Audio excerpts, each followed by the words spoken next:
మీకు అందరికీ గుర్తుండాలే, అబ్దుల్ కలాం గారే చెప్పారు when he was the president of India, రాబోయే బిజినెస్ అంతా కూడా నెట్వర్క్ మార్కెటింగ్ అని చెప్పారు. అంటే ఏ ఫీల్డ్లోనైనా డాటా ఇంపార్టెన్స్ అనేది అబ్దుల్ కలాం గారు ఆ రోజు గుర్తించారు.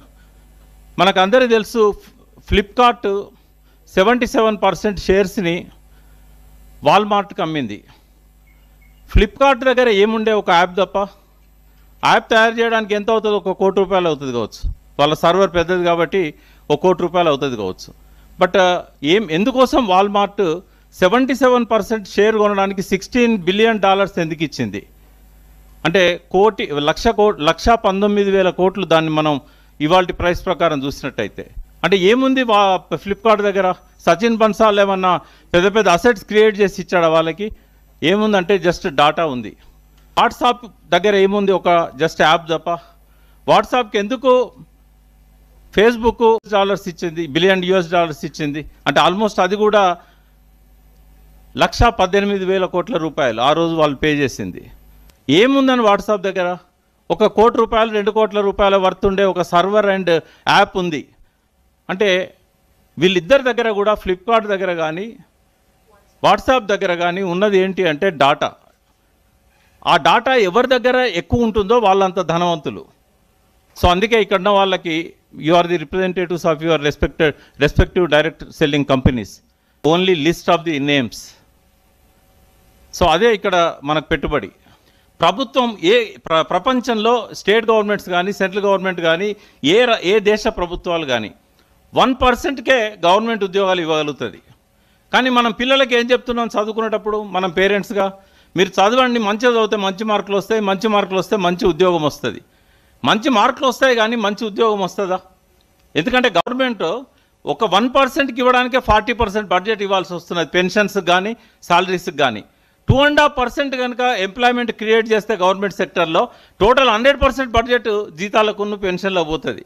మరి అటువంటిప్పుడు డెవలప్మెంట్ ఎక్కడి నుంచి వస్తుంది? కాబట్టి ఏ ప్రభుత్వమైనా 1% పాపులేషన్ మాత్రమే గవర్నమెంట్ జాబ్స్ ఇస్తుంది. కానీ మనం మాత్రం పిల్లలకి మీరు చదవండి, మంచి ఉద్యోగం వస్తుందని చెప్తా ఉన్నాం. ఇక్కడ తప్పెవరి దగ్గర ఉంది? మన దగ్గర ఉంది. చదువు అనేది జ్ఞాన సముపార్జనకే కానీ ఉద్యోగం కోసం కాదు అనేది మనం మన పిల్లలకు చెప్పాల్సిన అవసరం ఉంది. డైరెక్ట్ సెల్లింగ్ అనేది ఇక్కడ ఉన్న యూత్కి that is the only opportunity left for them. కాబట్టి ఇక్కడున్న డైరెక్ట్ సెల్లింగ్ డిస్ట్రిబ్యూటర్స్ అంతా ఒక్క నిమిషం కూడా వేస్ట్ చేయకుండా వీలైనంత తక్కువ టైంలో ఎక్కువ మందిని కలిసి వాళ్ళని మోటివేట్ చేసి వాళ్ళని డైరెక్ట్ సెల్లింగ్ బిజినెస్లలోకి తీసుకురావాల్సిన అవసరం ఉంది. ఇంతకుముందు ఏంటంటే direct selling was secondary source of income to their families. House wives కానీ హోమ్ మేకర్స్ కానీ వాళ్ళ భర్త తెచ్చే ఆదాయంతో పాటుగా సెకండరీ సోర్స్గా దీన్ని పెట్టుకున్నారు. కాబట్టి in past years ladies first ప్లేస్లో ఉండేవాళ్ళు. బట్ ఇప్పుడు ఇది ప్రైమరీ సోర్స్ ఆఫ్ ఇన్కమ్ అయింది కాబట్టి ఇవాళ ఇది ఫస్ట్ ప్లేస్లో జెంట్స్ వచ్చారు, తర్వాత గ్రాడ్యుయేట్స్ అండ్ పోస్ట్ గ్రాడ్యుయేట్స్ వచ్చారు. ఈ మారుతున్న ట్రెండ్స్ని కనుక మనం గమనించకపోయినట్టయితే మనం వెనుకబడిపోతాం డైరెక్ట్ సెల్లింగ్లో. ఇవాళ నేను మీ ముందు ఒక 100% రైట్ పర్సన్గా ఉన్నాను అంటే నా షుగర్ కంట్రోల్ చేసింది, నా బీపీని కంట్రోల్ చేసింది కేవలం డైరెక్ట్ సెల్లింగ్లో ఉండే సప్లిమెంట్స్ మాత్రమే. గర్వంగా ప్రౌడ్గా చెప్పగలుగుతాను. ఎందుకు అంటే వర్డ్ ఆఫ్ మౌత్ ద్వారా. ఇక్కడ ఎవరు ఐశ్వర్యరాయ్ రారు, అమితాబ్ బచ్చన్ రారు. ఇక్కడ ప్రోడక్ట్లో దమ్ము ఉంటేనే డైరెక్ట్ సెల్లింగ్ కంపెనీ ఇక్కడ బతికి పట్టగడుతుంది. ప్రోడక్ట్లో దమ్ము లేకపోతే డైరెక్ట్ సెల్లింగ్ కంపెనీ మిగలదు.